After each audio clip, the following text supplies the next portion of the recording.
When Mafia Definitive Edition was first revealed, one of the biggest mysteries surrounding the game was its name.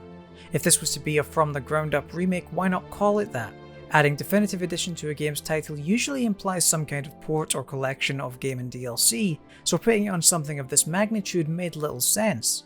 But after playing the game for myself, that title makes much more sense. This isn't a remake, in actual fact it feels just as much like a PlayStation 2 game as any other port from that generation, just with a fresh coat of paint.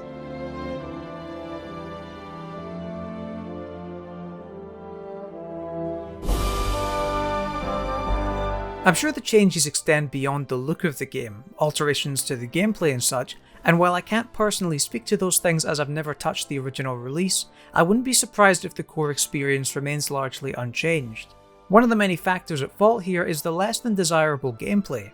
While I'm sure mashing circle to punch enemies with little to no noticeable feedback was the standard back in 2002, today it feels jarring.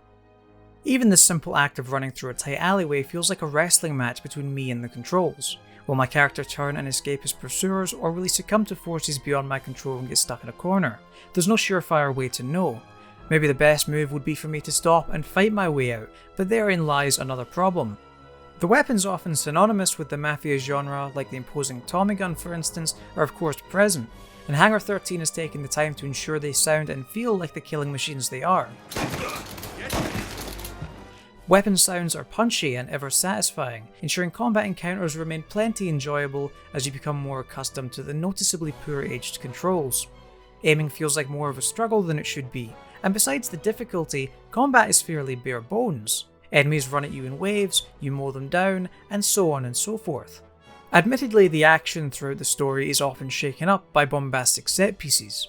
These big blockbuster moments are some of the most fun Mafia has to offer. One of the most notable early on in the story is one shown in an early pre-release demo of the game.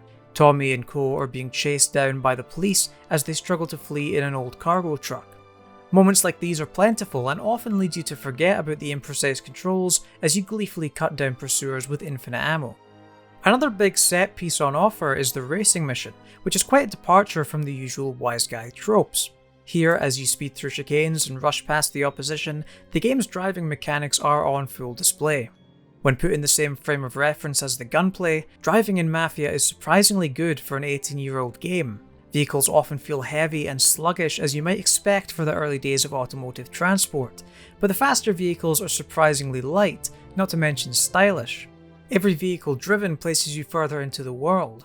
Driving through a busy city in the 1930s listening to jazz on the radio is nothing short of an extraordinary experience. Mafia does a fantastic job of presenting you with the authenticity of a 1930s Prohibition America, and the Definitive Edition brings those special moments to life.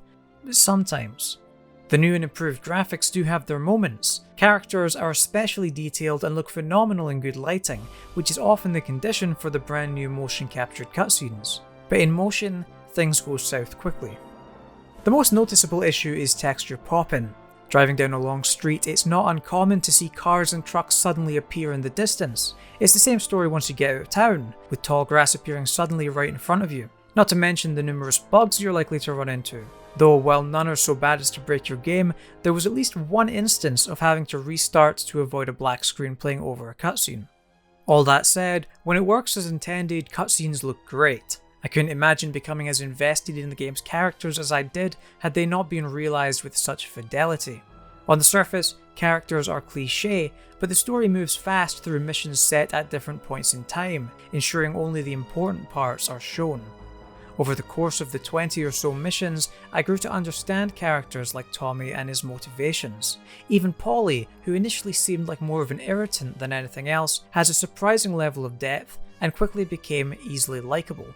The story itself is rather short by modern standards, but it uses its time wisely, and even characters like Don Morello, who aren't seen as much, are established well with plenty of care. In the case of Morello, the story's main antagonist, we're introduced to him in a powerful scene where he brutally kills a man in front of two police officers. After witnessing the act, the officers turn and walk away in disbelief, establishing that this is a man who can't be touched.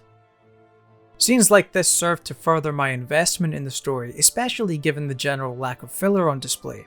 Since the open world opportunities are separate from the story, the narrative keeps moving like a steam train with nothing in the way of side content. It's pretty refreshing to have a game that focuses on its story with pinpoint precision while placing you in an open world that feels authentic and timely. Every mission serves to advance the story, and each mission offers a well-aged variety of gameplay opportunities, whether it be stealth, shootouts, or car chases.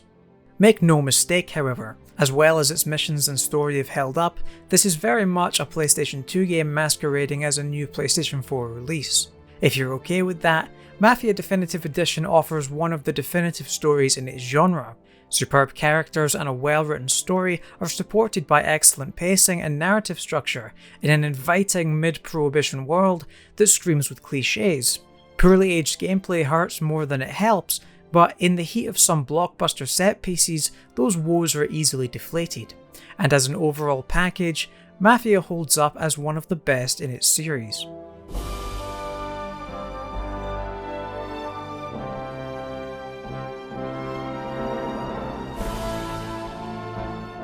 That was just one of many great reviews, essays, and previews on our channel.